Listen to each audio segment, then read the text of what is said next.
Serial बेवा जी की बहू के आने वाले इसमें आप देखेंगे कि जब शहनाज को पता चलता है कि जमाल अंबर की शादी के बारे में सोच रहा है तो वो पहुंच जाती है जमाल के पास और जाके कहती है कि जमाल ये कौन सा तुम अहमकाना फैसला करने जा रहे हो। तो सुनते साथ ही जमाल कहता है कि कौन सा अहमकाना फैसला करना जा रहा हूँ, आपको अजरा ने ये तो बता दिया है लेकिन बाकी नहीं बताया। तो सुनते साथ ही शहनाज कहती है कि हाँ मुझे पता तो चली है अंबर की शादी की बात, लेकिन अजरा से नहीं बल्कि मुझे समन से पता चली है। ये सुनते साथ ही जमाल कहता है तो फिर आप खुद ही बताए ना, क्या मैं अपनी बेटी को बिगड़ने दूं, कल को अपनी नाक कटवा लूं। तो इस साथ ही शहनाज कहती है कि ये सब कुछ तो आपने सोच लिया लेकिन एक बार भी ये नहीं सोचा कि आखिर ये जो पुप्पी है ये उस वक्त कहाँ थी जब आपकी माँ और बाप मरे थे, और दूसरा बहुत सी और बातें हैं। तो सुनते साथ ही जमाल कहता है कि कौन सी ऐसी बातें हैं जो मुझसे छुपी हुई हैं और आप इतने ज्यादा क्यों सोच रही हैं और किसके कहने पे सोच रही हैं। दूसरी सीन में आप देखेंगे कि उधर जब अस्मा अजरा से कहती है कि मैंने सोचा है भाभी कि क्यों ना मैं भी एक प्लान तैयार कर लूं, आज मैं बुटीक नहीं जाऊंगी। तो सुनते साथ ही अजरा कहती है कि कौन सा प्लान तैयार करोगी,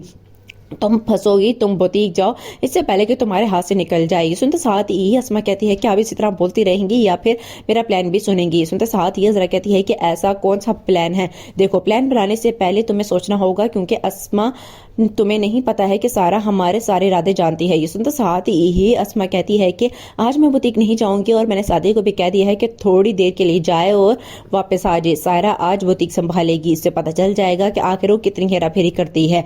लास्ट सीन में आप देखेंगे कि उधर जब वासिफ कहता है नसीर से कि मैं आपको बताऊं कि मेरी परेशानी की वजह क्या है आज। तो इस साथ ही नसीर कहता है कि क्या वजह है बताओ, कहीं तुमने अपनी बीवी को तो नहीं बता दिया कि जो भी कुछ चाट वाली कहानी थी। तो ये सुनते साथ ही वासिफ कहता है कि वो तो एक अलग चीज है लेकिन आपको पता है वलीद हिस्सा मांगने को तैयार है। ये सुनते साथ ही नसीर कहता है कि क्या मतलब दिमाग खराब हो गया है उसका, मैं उससे जाके बात करता हूँ। ये सुनते साथ ही वासिफ कहता है कि बात जाके करने की नहीं है बल्कि बिल्कुल ठीक कह रहा है वो, हमें भी इस बारे में सोचना चाहिए क्योंकि फुप्पो के नाम सब कुछ कर देंगे जमाल भाई एक दिन।